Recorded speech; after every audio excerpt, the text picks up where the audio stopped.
Olá, pessoal, tudo bem? Hoje a gente vai mergulhar no cenário de investimentos para 2026, mas com um olhar diferente. A ideia é não pensar em setores como caixinhas separadas, sabe? Mas sim como um grande ecossistema onde tudo está conectado. A gente vai ver como tecnologia, finanças, energia e até os criptoativos estão, na verdade, dançando a mesma música e criando oportunidades incríveis. Então, qual que é a grande ideia aqui? É que em 2026, a fronteira entre os setores da economia está ficando cada vez mais borrada. A gente está vendo tendências gigantescas se cruzando, se misturando, e é aí que entram os ETFs. Eles são tipo a ferramenta perfeita para a gente conseguir navegar e aproveitar essa onda de convergência de um jeito eficiente e, claro, bem diversificado. Esse aqui é o nosso mapa da mina para hoje. A gente começa com um panorama geral. Depois mergulha de cabeça em cada um desses setores que são cruciais. A gente vai entender como um alimenta o outro e no final a gente amarra tudo montando uma estratégia de portfólio que captura toda essa sinergia. Começando então pelo cenário macro, a gente está vivendo o que podemos chamar de era da eficiência e do acesso. Pensa só, os ETFs basicamente abriram as portas de estratégias de investimento que antigamente eram coisa só para peixe grande, sabe? Para fundos institucionais. E fizeram isso com um custo baixíssimo, algo que a gente nunca tinha visto. E para ter uma ideia do tamanho disso, a gente está falando de 9 trilhões de dólares. Esse era o valor do mercado de ETFs só nos Estados Unidos lá em 2024. É muito dinheiro. O que isso quer dizer na prática?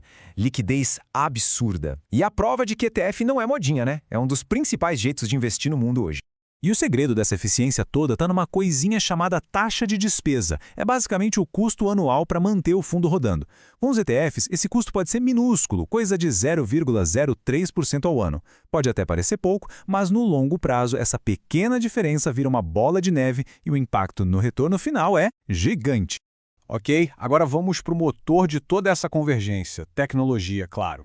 Só que, pensando em 2026, o papo já não é mais só sobre as Magnificent Seven, aquelas gigantes que dominaram todas as manchetes. O jogo está mudando e as oportunidades estão pipocando em outras áreas do setor. E essa citação aqui resume bem uma tese importante. O hardware, especialmente os chips de inteligência artificial, brilham muito, foi o grande protagonista. Mas a aposta de muita gente é que 2026 vai ser o ano do software.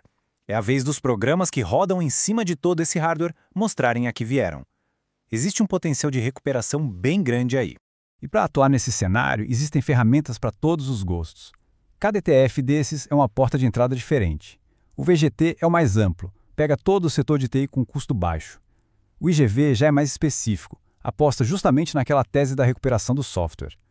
Agora, se a ideia é diversificar mais, fugir das gigantes, o RSPT é uma opção. E claro, para quem ainda acha que a festa do hardware não acabou, o SMH continua sendo aposta em semicondutores. Vamos dar o zoom no VGT, o maior ETF de tecnologia. Ele se vende como amplo, mas olha essa concentração. Quase metade do fundo, uns 45%, está na mão de só 3 empresas. Isso é muita coisa. Na prática, o desempenho dele depende demais dessas poucas gigantes, o que concentra tanto o potencial de ganho quanto o risco. E é exatamente para fugir desse problema que existe o RSPT. A lógica dele é simples. Cada empresa de tecnologia do S&P 500 tem o mesmo peso, igual para todo mundo. Isso dilui o risco, sabe? Reduz aquela dependência das mega empresas e dá uma chance para o crescimento do setor como um todo aparecer no resultado. É uma boa para quem olha para aquelas gigantes e pensa, será que isso já não subiu demais? Beleza, falamos de tecnologia. Mas agora, a gente precisa falar dos pilares que seguram tudo isso de pé. Porque a tecnologia não flutua no ar, né? Ela precisa de uma base sólida. E essa base é feita de sistemas financeiros para fazer o dinheiro girar e imóveis para guardar toda a infraestrutura física da era digital. No setor financeiro, as opções também são variadas. O XLF é o grandão, o mais conhecido, que cobre as gigantes do S&P 500. Já se a busca é por algo mais específico, talvez por oportunidades de valor em bancos menores, aí o KRE entra em cena. Ele foca nos bancos regionais e é a escolha de muita gente para esse tipo de aposta. E no lado imobiliário, a palavra-chave é REITs. De forma bem simples, são empresas donas de imóveis que são obrigadas a distribuir quase todo o lucro como dividendos. Mas o pulo do gato aqui é a conexão com a tecnologia. O ETF XLR, por exemplo, não investe em qualquer imóvel. O foco dele é em data centers e galpões de logística. Ou seja, ele lucra diretamente com a explosão da IA e do e-commerce. Ok, a gente já tem a tecnologia, os bancos e os prédios. Mas o que liga tudo isso na tomada? O que dá energia para essa máquina toda funcionar? Exato. Energia. A revolução da inteligência artificial é, no fundo, uma revolução energética.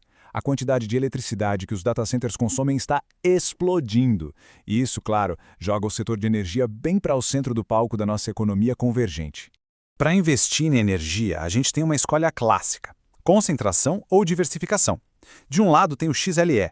Ele é super concentrado nas gigantes como Exxon e Chevron. Mais de 40% do fundo está nessas duas. Do outro lado tem o VDE, que abre o leque investindo em mais de 100 empresas. É uma abordagem bem mais diversificada que dilui o risco. Bom, agora a gente vai desbravar a fronteira final, a parte mais nova, mais volátil de toda essa economia digital. Vamos falar de criptoativos e da tecnologia blockchain, que aos poucos estão deixando de ser o Velho Oeste para se integrar ao sistema financeiro tradicional. E o que mudou o jogo aqui foi a aprovação dos ETFs de Bitcoin à vista nos Estados Unidos. Isso foi um verdadeiro divisor de águas. Foi como se o mercado institucional dissesse: ok, agora a gente leva isso a sério, abrir uma avenida para o capital tradicional entrar no mundo cripto de um jeito regulado e mais seguro. Mas olha, investir nesse universo não é só comprar Bitcoin. Existem também os ETFs de blockchain. E a pegada deles é outra. Em vez de comprar a moeda, eles investem nas empresas que estão por trás da tecnologia. É um jeito de apostar na infraestrutura dessa nova economia, sem ter que encarar de frente a montanha russa de volatilidade das criptomoedas. Muito bem, a gente falou de um monte de coisa. Agora, a pergunta de $1 milhão. Como a gente junta todas essas peças? A grande sacada para 2026 é entender a simbiose. É perceber que esses setores que antes pareciam distantes, hoje dependem um do outro para crescer. Pensa nisso como um ciclo que se retroalimenta. A inovação em IA exige mais energia. A energia alimenta os data centers, que são imóveis físicos, muitas vezes de REITs, e quem financia toda essa expansão? O setor financeiro. Viu só? É um ciclo perfeito, um impulsionando o outro. Então, o grande recado de tudo isso é o seguinte: um portfólio forte, pensado para 2026, não pode mais olhar para as coisas em caixinhas separadas. É preciso enxergar as conexões, porque é justamente nessas conexões que está o efeito multiplicador, que pode potencializar os ganhos e, ao mesmo tempo, proteger de problemas em um único setor. E para fechar, fica uma provocação. Se hoje a gente está vendo essa convergência toda entre IA, energia, finanças e infraestrutura, o que vem depois? Qual será a próxima grande combinação de forças que vai virar o jogo de novo, que vai redefinir completamente a maneira como a gente investe e enxerga a economia mundial?